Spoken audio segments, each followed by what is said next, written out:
श्री दुर्गाये नमः। श्री दुर्गा सप्तशती 7वां अध्याय चंड और मुंड का वध। ध्यान।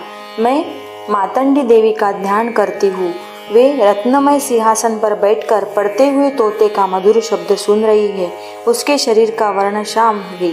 वे अपना एक पैर कमल पर रखे हुए है और मस्तक पर अर्धचंद्र धारण करती है तथा कंवार पुष्पों की माला धारण किए बिना बजाती है। उनके अंग में कसी हुई चोली शोभा पा रही है। वे लाल रंग की साड़ी पहने हाथ में षडमय पात्र लिए हुए है। उनके वदन पर मधु का हल्का हल्का प्रभाव जान पड़ता है और ललाट में बिंदी शोभा दे रही है। ऋषि कहते हैं, तदनंतर शुंभ की आज्ञा पाकर वे चंडमुंड आदि दैत्य चतुराग्नि सेना के साथ अस्त्र शस्त्रों से सुसज्जित हो चल दिए। फिर गिरिराज हिमालय के सुवर्णमय ऊंचे शिखर पर पहुंचकर उन्होंने सिंह पर बैठी देवी को देखा। वे मंद मंद उस्करा रही थी। उन्हें देखकर दैत्य लोग तत्परता से पकड़ने का उद्योग करने लगे। किसी ने धनुष्य तान लिया, किसी ने तलवार संभाली और कुछ लोग देवी के पास आकर खड़े हो गए। तब अंबिका ने उन शत्रुओं को प्रति बड़ा क्रोध किया। उस समय क्रोध के कारण उनका मुख काला पड़ गया, ललाट में भौंवी टेढ़ी हो गई और वहां से तुरंत विकराल मुखी काली प्रकट हुई, जो तलवार और पाश के लिए हुई थी। वे विचित्र खड्ग धारण किए और चीती के चर्म की साड़ी पहने नरमुंडों की माला से विभूषित थी। उनके शरीर का मांस सूख गया था, केवल हड्डियों का ढांचा था जिनसे वो अत्यंत भयंकर जान पड़ती थी। उनका मुख बहुत विशाल था, जीभ लपलपाने के कारण वे और भी डरावनी प्रतीत होती थी। उनकी आंखें भीतर को धसी हुई और कुछ लाल थी। वो अपनी भयंकर गर्जना से संपूर्ण दिशाओं को गुंजा रही थी। बड़े बड़े दैत्यों का वध करती हुई वे कलिका देवी बड़े वेग से दैत्यों की उस सेना पर टूट पड़ी और उन सबको भक्षण करने लगी। वे पार्श्व रक्षकों को, अंगशधारी महावतो योद्धाओं को और घंटा सहित कितने की हथियों को एक ही एक हाथ में पकड़कर मुंह में डाल लेती थी। इसी प्रकार घोड़े, रथ और सारथी के साथ रथी सैनिकों को मुंह में डालकर वे उन्हें बड़े भयानक रूप से चबा डालती थी।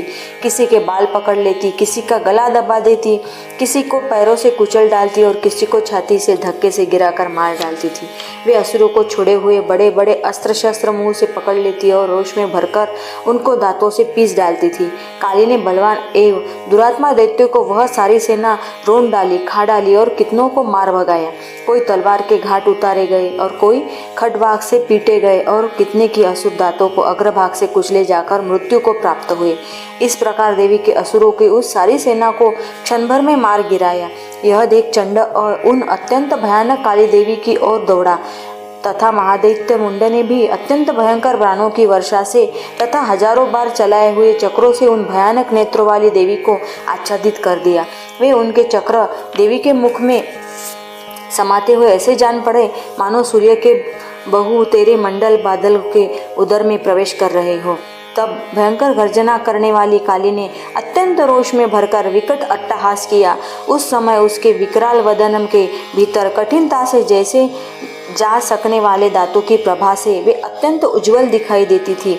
देवी ने बहुत बड़ी तलवार हाथ में ले हुम का उच्चारण करके चंड पर धावा दिया और उसके केश पकड़कर उसी तलवार से उसका मस्तक काट डाला।